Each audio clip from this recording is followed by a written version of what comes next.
Se você é apaixonado por cães e gatos, adora aprender mais sobre a saúde e o comportamento deles, mas sem aquele papo complicado, você está no lugar certo. Bem-vindo ao podcast Dogcast, o podcast que une informação veterinária séria com um toque leve e divertido. Eu sou a doutora Carol, do canal Vet My Pet, e aqui a gente descomplica o universo dos pets. Vamos falar sobre saúde, comportamento, alimentação, curiosidades e tudo o que você precisa saber para cuidar ainda melhor do seu melhor amigo. Então já sabe, coloca o fone, dá aquela aconchegada no seu pet e vem com a gente no podcast Dogcast. Quem nunca ficou na dúvida, né? Na frente da geladeira pensando, será que meu cachorro pode comer um pouquinho disso? A gente sabe que nossos peludos fazem aquela carinha irresistível. É verdade. Mas o que é gostoso pra gente pode ser um perigo pra eles. É por isso que hoje a gente vai mergulhar de cabeça no mundo dos alimentos proibidos para cães e gatos. Isso aí. Vamos desvendar os perigos escondidos na nossa cozinha. E para me ajudar nessa missão, tenho aqui comigo o nosso especialista em pets. Opa! Pronto para desvendar esses mistérios culinários. Para começar, vou falar do chocolate. Todo mundo sabe, né? Cachorro não pode comer chocolate. É verdade. Mas você sabia que para os gatos também é perigoso. Pois é, muita gente não sabe, mas o chocolate é tóxico tanto para cães quanto para gatos. E por que será? Qual o problema do chocolate? O problema está na teobromina, uma substância presente no cacau. Os pets têm dificuldade em metabolizá-la. Entendi. E isso pode causar uma série de problemas, desde vômitos e diarreia até tremores, convulsões e, em casos mais graves, até a morte. Nossa, que sério!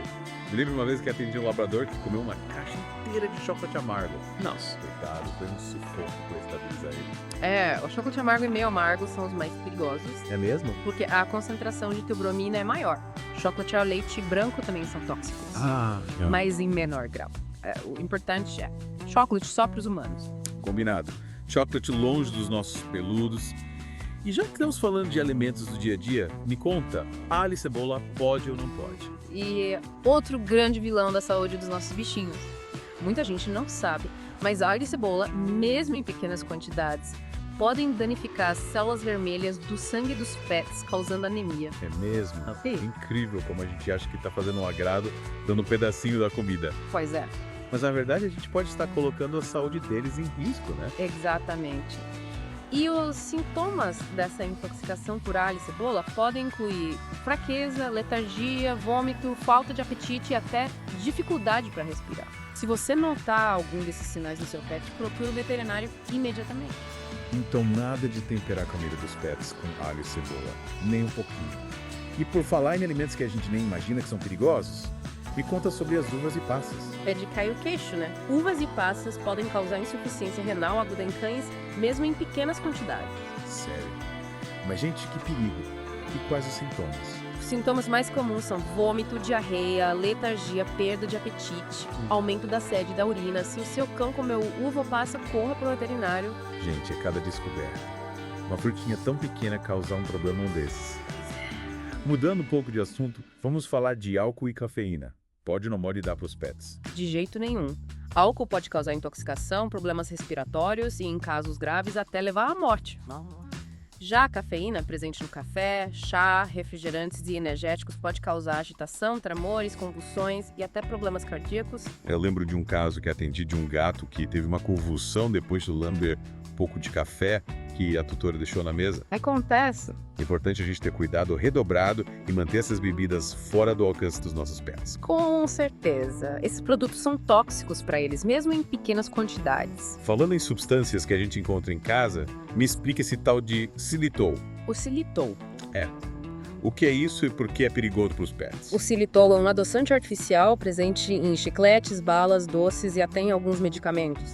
O problema é que, nos pets, ele causa uma liberação rápida de insulina, levando à hipoglicemia, que é a queda brusca do açúcar no sangue. E quais os perigos da hipoglicemia? A hipoglicemia pode causar fraqueza, tremores, convulsões, coma e até morte. É um risco muito grande para os nossos bichinhos. Nossa, então xilitol longe dos nossos peludos.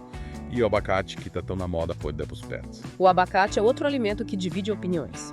Ele contém uma substância chamada pecina, que pode causar problemas digestivos em alguns animais. Na dúvida, é melhor evitar. Entendi. Abacate só para os humanos. Exatamente. E lembre-se, a lista de alimentos proibidos é grande, por isso, na dúvida, sempre consulte um médico veterinário.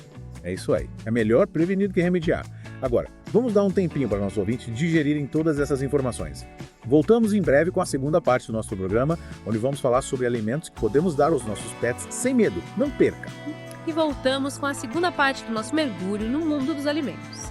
Agora a gente vai falar sobre as opções deliciosas e seguras para os nossos pets. Isso aí. Chega de falar de perigos, vamos focar nas coisas boas que a gente pode oferecer para os nossos bichinhos. Frutas e legumes, por exemplo, são ótimas opções de petiscos saudáveis, né? Com certeza. Banana, melancia, mamão, melão, maçã sem sementes, morangu, são tudo de bom. Ricas em vitaminas, minerais e fibras que ajudam na digestão e no bom funcionamento do intestino. E legumes? Qual você recomenda? A minha cachorrinha adora cenoura crua, ela fica super feliz quando eu dou um pedacinho para ela. Que legal! Cenoura é uma ótima opção. Abóbora, brócolis cozido, espinafre. Só cuidado com a quantidade, viu? O excesso de fibras pode causar gases e diarreia. Anotado?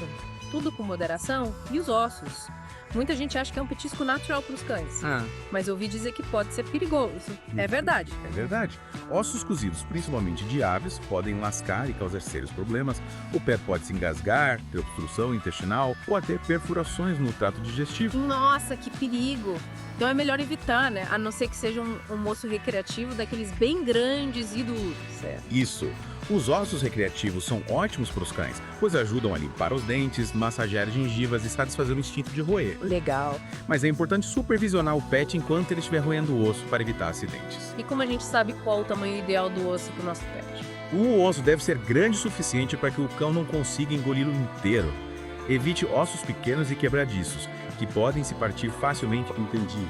Ossos grandes, duros e com supervisão. E para os gatos?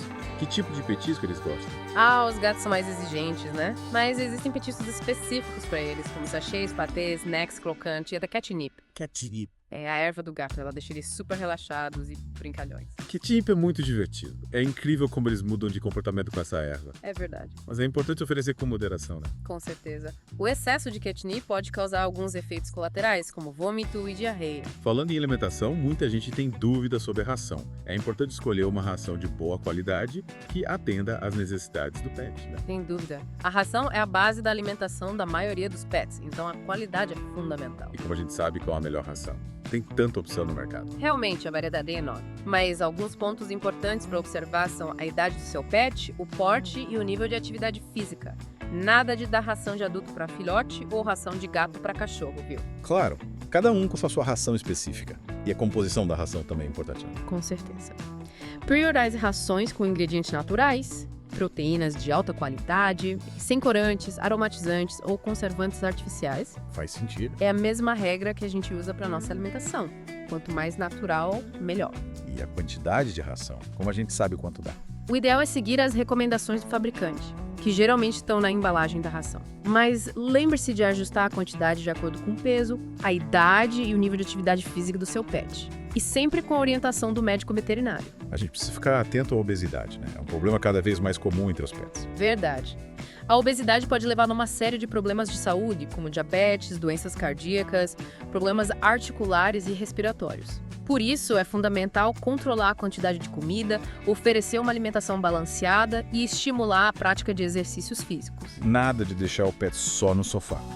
É preciso movimentar o esqueleto. Exatamente. Caminhadas, corridas, brincadeiras. Encontre uma atividade que o seu pet goste e que seja adequada para a idade e condição física dele. E se o pet já estiver acima do peso, o que a gente pode fazer? O primeiro passo é procurar um veterinário para avaliar a saúde do seu pet e indicar a melhor dieta e o programa de exercícios. E nada de fazer dietas milagrosas por conta própria, hein? Mudanças bruscas na alimentação podem prejudicar a saúde do seu pet. Entendi. Alimentação balanceada, exercícios físicos regulares e acompanhamento veterinário são a chave para um pet saudável e feliz. Com certeza. E por falar em felicidade, nada deixa um pet mais feliz do que um petisco gostoso e saudável, né? Verdade. Mas como a gente viu, nem todo petisco é seguro. Que tipo de petisco a gente pode dar para os nossos pets sem medo? Frutas, legumes, pedacinhos de carne cozida, ossos recreativos. E esses ossos recreativos são diferentes dos ossos cozidos que a gente falou antes, né? Exatamente. Os ossos recreativos são ossos crus, grandes e duros, que ajudam a limpar os dentes e massagear as gengivas dos cães. mas é importante supervisionar o pet enquanto ele estiver roendo o osso para evitar acidentes. E como a gente sabe qual o tamanho ideal do osso para o nosso pet? O osso deve ser grande o suficiente para que o cão não consiga engoli-lo inteiro. Evite ossos pequenos e quebradiços. Anotado. Ossos grandes, duros e com supervisão.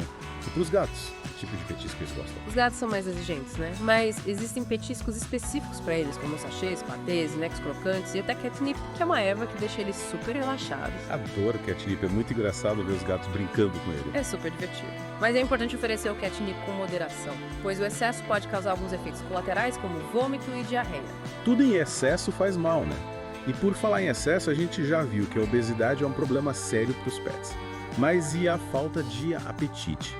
Quando a gente deve se preocupar? A falta de apetite pode ser um sinal de que algo não vai bem com a saúde do seu pet. Se o seu bichinho estiver sem comer por mais de 24 horas, é importante procurar um veterinário. Quais as possíveis causas para a falta de apetite em pets? Podem ser várias, desde uma simples dor de dente até doenças mais graves, como infecções, problemas gastrointestinais ou até mesmo câncer. Então, nada de ignorar esse sintoma, né? É importante investigar a causa da falta de apetite. Com certeza. A falta de apetite pode ser o primeiro sinal de um problema de saúde que, se tratado precocemente, tem maiores chances de cura. E por falar em saúde, uma dúvida que muitos tutores têm é sobre a vacinação dos pets. A vacinação é fundamental para proteger os pets de doenças graves e muitas vezes fatais. E quais as vacinas que os pets precisam tomar? Existem as vacinas essenciais, que são recomendadas para todos os pets, e as vacinas opcionais, que são indicadas de acordo com o estilo de vida e o risco de exposição do animal. E quando a gente deve começar a vacinar os pets? A primeira dose da vacina é geralmente administrada aos filhotes a partir de 6 a 8 semanas de idade. E depois? Com que frequência a gente precisa vacinar os pets? Após a primeira dose, os filhotes precisam tomar dose de reforço, geralmente com intervalo de 21 dias e depois anualmente. Então é importante manter o cartão de vacinação do pet sempre em dia, né? Com certeza, o cartão de vacinação é o documento que comprova que seu pet está protegido contra as doenças. E se a gente esquecer a data da vacina? O que a gente faz? O ideal é entrar em contato com o veterinário para saber qual o protocolo a ser seguido. Em alguns casos, pode ser necessário refazer o esquema vacinal. Entendi. E falando em cuidados com a saúde, a gente não pode esquecer da vermifugação, né? A vermifugação também é essencial para a saúde dos pets, pois os vermes podem causar diversos problemas, como anemia, diarreia, vômito e até obstrução intestinal. E com que frequência a gente deve vermifugar os pets? A frequência da vermifugação varia de acordo com a idade, o estilo de vida e o risco de exposição do animal. Então o ideal é conversar com o veterinário para saber qual o protocolo de vermifugação mais adequado para o seu pet. Exatamente. O veterinário vai avaliar o seu pet e indicar o melhor vermífugo e a frequência da administração. E já que a gente está falando de prevenção, que tal a gente falar um pouco sobre os cuidados com a higiene dos pets? A higiene é fundamental para a saúde e o bem-estar dos pets, né? Com certeza. E por onde a gente começa? Os banhos são importantes para remover a sujeira, o excesso de oleosidade e os pelos mortos. Mas é importante não exagerar na frequência dos banhos, pois o excesso pode ressecar a pele e o pelo do animal. E qual a frequência ideal para dar banho nos pets? A frequência ideal varia de acordo com a raça, o tipo de pelo e o estilo de vida do animal. O ideal é conversar com o veterinário para saber qual a frequência de banho mais adequada para o seu pet, né? Exatamente. O veterinário vai avaliar o seu pet e indicar a frequência e o tipo de shampoo mais adequado. E além dos banhos, quais outros cuidados com a higiene a gente precisa ter com os pets? A escovação dos pelos é muito importante para remover os pelos mortos, evitar a formação de nós e estimular a circulação sanguínea. E com que frequência a gente deve escovar os pelos dos pets? A frequência ideal varia de acordo com o tipo de pelo do animal. Então, mais uma vez, o ideal é conversar com o veterinário, né? Com certeza. O veterinário vai avaliar o seu pet e indicar a frequência e o tipo de escova mais adequados. E a limpeza das orelhas é importante. A limpeza das orelhas é fundamental para prevenir infecções, pois o acúmulo de cera e sujeira pode criar um ambiente propício para a proliferação de bactérias e fungos. E como a gente deve limpar as orelhas dos pets? Existem produtos específicos para a limpeza das orelhas dos pets que podem ser encontrados em pet shops e clínicas veterinárias. E a gente pode usar cotonete para limpar as orelhas dos pets. Não é recomendado usar cotonetes para limpar as orelhas dos pets, pois o cotonete pode empurrar a sujeira para o fundo do canal auditivo e causar lesões. Entendi. E a limpeza dos dentes? É importante escovar os dentes dos pets. A escovação dos dentes dos pets é fundamental para prevenir o tártaro, a placa bacteriana e o mau hálito. E com que frequência a gente deve escovar os dentes dos pets? O ideal é escovar os dentes dos pets diariamente. Mas se isso não for possível, tente escovar pelo menos 3 vezes por semana. E que tipo de pasta de dente a gente deve usar nos pets? Existem pastas de dente específicas para pets, que são formuladas com ingredientes seguros e saborosos para os animais. E a gente pode usar pasta de dente humana nos pets? Não é recomendado usar pasta de dente humana nos pets, pois ela contém flúor, que pode ser tóxico para os animais. Entendi. Pasta de dente só para pets.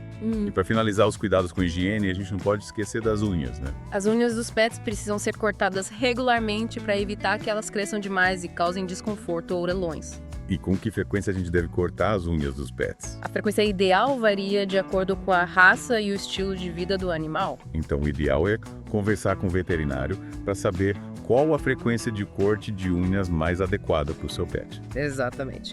O veterinário vai avaliar o seu pet e indicar a frequência e o tipo de cortador de unhas mais adequados. Nossa, quanta informação importante sobre os cuidados com a higiene dos pets. E a gente ainda nem falou sobre os cuidados com a saúde mental dos nossos bichinhos. É verdade. A saúde mental dos pets é tão importante quanto a saúde física. E como a gente pode cuidar da saúde mental dos nossos pets? Proporcionar um ambiente seguro, tranquilo e enriquecido é fundamental para o bem-estar mental dos pets. E o que é um ambiente enriquecido? É um ambiente que oferece estímulos físicos, mentais e sociais para o pet, como brinquedos, jogos, passeios, contato com outros animais e interação com o instrutor.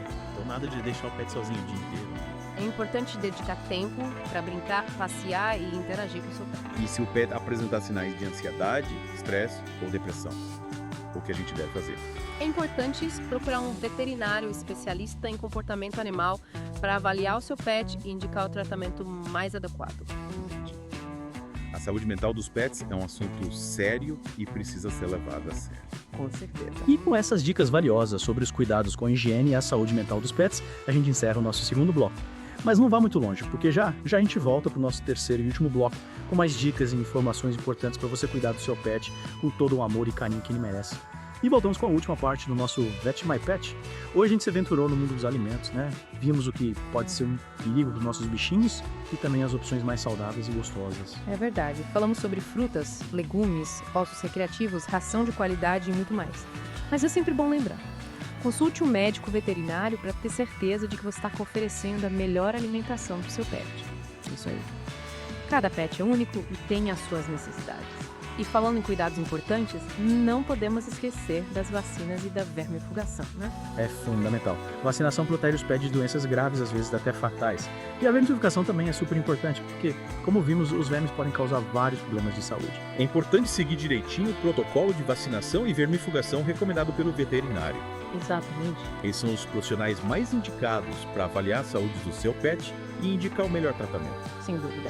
E a higiene também é fundamental. Manter nossos pets limpos e cheirosos faz bem para a saúde e para o bem-estar deles. A gente falou sobre banhos, escovação dos pelos, limpeza das orelhas, dos dentes, corte das unhas. Nossa, muita coisa. Mas com carinho e dedicação a gente consegue manter nossos bichinhos sempre limpinhos e saudáveis. Verdade! E falando em bem-estar, a gente também precisa cuidar da saúde mental dos nossos pets, né? Com certeza. Um ambiente enriquecido, com brinquedos, jogos, passeios e muita interação com os tutores é essencial para o bem-estar mental dos pets. E se o pet apresentar sinais de ansiedade, estresse ou depressão, é importante procurar um veterinário especialista em comportamento animal, né? Exatamente. A saúde mental dos pets é tão importante quanto a saúde física. E a gente não pode esquecer. Os pets são membros da nossa família e merecem todo o nosso amor, cuidado e respeito. É verdade.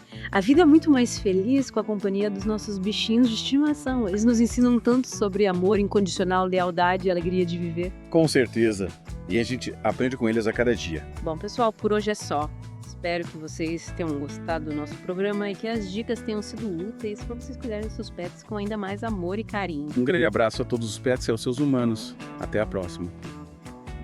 Agora que você já sabe mais sobre como cuidar do seu pet, que tal dar o próximo passo? No link da descrição você pode marcar uma consulta online comigo para avaliar o caso do seu pet e iniciar o tratamento com a cannabis medicinal de forma segura e eficaz. Aproveite também para conhecer os treinamentos que recomendo sobre alimentação natural, adestramento, petiscos saudáveis e muito mais. Tudo pensado para garantir a melhor qualidade de vida para o seu peludo e até mesmo para quem deseja trabalhar no mercado pet. Ah, e não se esqueça, Siga o Podcast Dogcast na sua plataforma favorita. Avalie o podcast e compartilhe com outros tutores apaixonados por cães e gatos. Muito obrigada por nos acompanhar até aqui. Um grande abraço para você e seu pet. E a gente se encontra no próximo episódio. Até lá!